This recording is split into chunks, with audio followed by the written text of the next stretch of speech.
दादा साहब फाल्के भारतीय निर्माता दिग्दर्शक लेखक धुंडीराज गोविंद फाल्के उपाख्य दादा साहब फाल्के मराठी दादा साहेब फाळके 30 अप्रैल 1870 16 फरवरी 1944 वो महापुरुष हैं जिन्हें भारतीय फिल्म उद्योग का पितामह कहा जाता है। सामान्य तथ्य दादा साहेब फाल्के जन्म Dada Saheb Phalke sir J school of art से प्रशिक्षित सृजनशील कलाकार थे। वो मंच के अनुभवी अभिनेता थे, शौकिया जादूगर थे। कला भवन बड़ौदा से फोटोग्राफी का एक पाठ्यक्रम भी किया था। उन्होंने फोटो केमिकल प्रिंटिंग की प्रक्रिया में भी प्रयोग किए थे। प्रिंटिंग के जिस कारोबार में वह लगे हुए थे, 1910 में उनके एक साझेदार ने उससे अपना आर्थिक सहयोग वापस ले लिया। उस समय इनकी उम्र 40 वर्ष की थी। कारोबार में हुई हानि से उनका स्वभाव चिड़चिड़ा हो गया था। उन्होंने क्रिसमस के अवसर पर ईसा मसीह पर बनी एक फिल्म देखी। फिल्म देखने के दौरान ही फाल्के ने निर्णय कर लिया कि उनकी जिंदगी का मकसद फिल्मकार बनना है। उन्हें लगा कि रामायण और महाभारत जैसे पौराणिक महाकाव्यों से फिल्मों के लिए अच्छी कहानियां मिलेंगी। उनके पास सभी तरह का हुनर था। वह नए नए प्रयोग करते थे। अतः प्रशिक्षण का लाभ उठाकर और अपनी स्वभावगत प्रकृति के चलते प्रथम भारतीय चलचित्र बनाने का असंभव कार्य करने वाले वह पहले व्यक्ति बने। उन्होंने 5 पाउंड में एक सस्ता कैमरा खरीदा और शहर के सभी सिनेमाघरों में जाकर फिल्मों का अध्ययन और विश्लेषण किया। फिर दिन में 20 घंटे लगकर प्रयोग किए। ऐसे उन्माद से काम करने का प्रभाव उनकी सेहत पर पड़ा। उनकी एक आंख जाती रही। उस समय उनकी पत्नी सरस्वती बाई ने उनका साथ दिया। सामाजिक निष्कासन और सामाजिक गुस्से को चुनौती देते हुए उन्होंने अपने जेवर गिरवी रख दिए। 40 साल बाद यही काम सत्यजीत राय की पत्नी ने उनकी पहली फिल्म पाथेर पांचाली बनाने के लिए किया। उनके अपने मित्र ही उनके पहले आलोचक थे। अतः अपनी कार्यकुशलता को सिद्ध करने के लिए उन्होंने एक बर्तन में मटर बोई। फिर इसके बढ़ने की प्रक्रिया को एक समय में एक फ्रेम खींचकर साधारण कैमरे से उतारा। इसके लिए उन्होंने टाइमलैप्स फोटोग्राफी की तकनीक इस्तेमाल की। इस तरह से बनी अपनी पत्नी की जीवन बीमा पॉलिसी गिरवी रखकर ऊंची ब्याज दर पर ऋण प्राप्त करने में वह सफल रहे। फरवरी 1912 में फिल्म प्रोडक्शन में एक क्रैश कोर्स करने के लिए वो इंग्लैंड गए और एक सप्ताह तक सेसिल हेपवर्थ के अधीन काम सीखा। कैबाउर ने विलियमसन कैमरा, एक फिल्म परफोरेटर, प्रोसेसिंग और प्रिंटिंग मशीन जैसे यंत्रों तथा कच्चा माल का चुनाव करने में मदद की। इन्होंने राजा हरिश्चंद्र बनाए।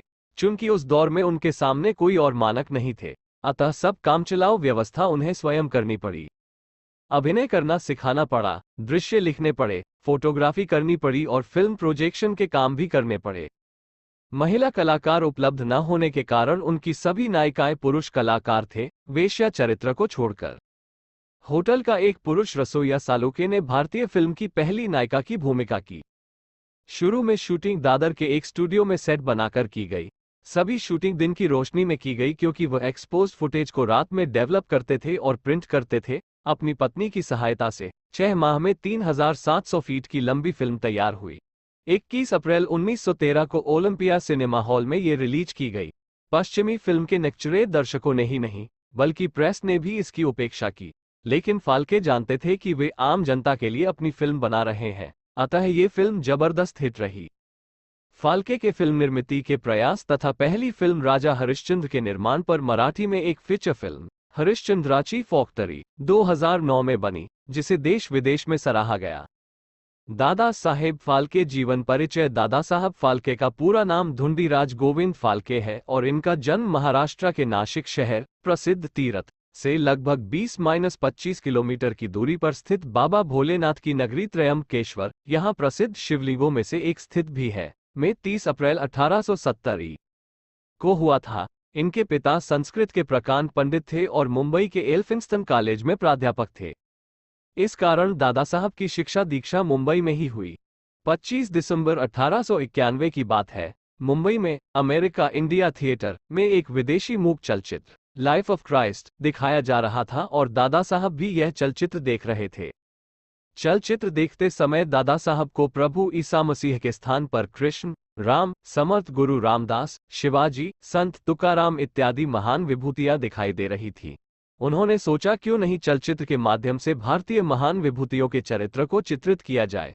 उन्होंने इस चलचित्र को कई बार देखा और फिर क्या, उनके हृदय में चलचित्र निर्माण का अंकुर फूट पड़ा। उनमें चलचित्र निर्माण की ललक इतनी बढ़ गई कि उन्होंने चलचित्र निर्माण संबंधी कई पत्र पत्रिकाओं का अध्ययन किया और कैमरा लेकर चित्र खींचना भी शुरू कर दिया। जब दादा साहब ने चलचित्र निर्माण में अपना ठोस कदम रखा तो इन्हें बहुत सारी कठिनाइयों का सामना करना पड़ा। जैसे तैसे कुछ पैसों की व्यवस्था कर चलचित्र निर्माण संबंधी उपकरणों को खरीदने के लिए दादा साहब लंदन पहुंचे। वे वहां बाइस्कोप सिने साप्ताहिक के संपादक की मदद से कुछ चलचित्र निर्माण संबंधी उपकरण खरीदे और 1912 के अप्रैल माह में वापस मुंबई आ गए। उन्होंने दादर में अपना स्टूडियो बनाया और फाल्के फिल्म के नाम से अपनी संस्था स्थापित की। 8 महीने की कठोर साधना के बाद दादा साहब के द्वारा पहली मूक फिल्म राजा हरिश्चंद्र का निर्माण हुआ। इस चलचित्र फिल्म के निर्माता, लेखक, कैमरामैन इत्यादि सब कुछ दादा साहब ही थे। इस फिल्म में काम करने के लिए कोई स्त्री तैयार नहीं हुई, अतः लाचार होकर तारामती की भूमिका के लिए एक पुरुष पात्र ही चुना गया। इस चलचित्र में दादा साहब स्वयं नायक हरिश्चंद्र बने और रोहिताश्व की भूमिका उनके 7 वर्षीय पुत्र भालचंद्र फाल्के ने निभाए। ये चलचित्र सर्वप्रथम दिसंबर 1912 में कोरोनेशन थिएटर में प्रदर्शित किया गया। इस चलचित्र के बाद दादा साहब ने 2 और पौराणिक फिल्में भस्मासुर मोहिनी और सावित्री बनाए। 1915 में अपनी इन 3 फिल्मों के साथ दादा साहब विदेश चले गए। लंदन में इन फिल्मों की बहुत प्रशंसा हुई। कोल्हापुर नरेश के आग्रह पर 1937 में दादा साहब ने अपनी पहली और अंतिम सवाक फिल्म गंगावतरण बनाए। दादा साहब ने कुल 125 फिल्मों का निर्माण किया। 16 फरवरी 1944 को 74 वर्ष की अवस्था में पवित्र तीर्थस्थली नासिक में भारतीय चलचित्र जगत का यह अनुपम सूर्य सदा के लिए अस्त हो गया। भारत सरकार उनकी स्मृति में प्रतिवर्ष चलचित्र जगत के किसी विशिष्ट व्यक्ति को दादा साहब फाल्के पुरस्कार प्रदान करती है। प्रमुख फिल्में दादा साहब ने 19 साल के लंबे करियर में कुल 95 फिल्में और 27 लघु फिल्में बनाईं।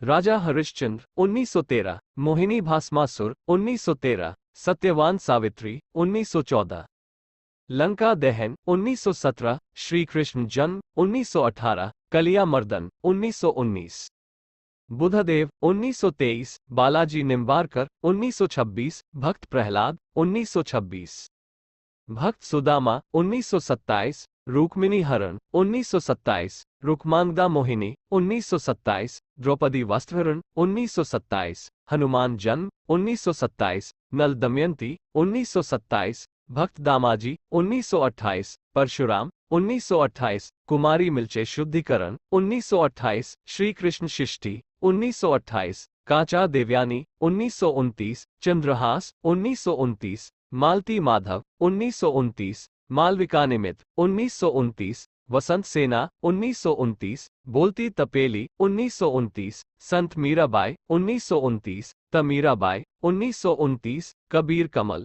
1930, सेतु बंधन 1932, गंगावतरण 1937 दादा साहब फाल्के द्वारा निर्देशित पहली बोलती फिल्म है।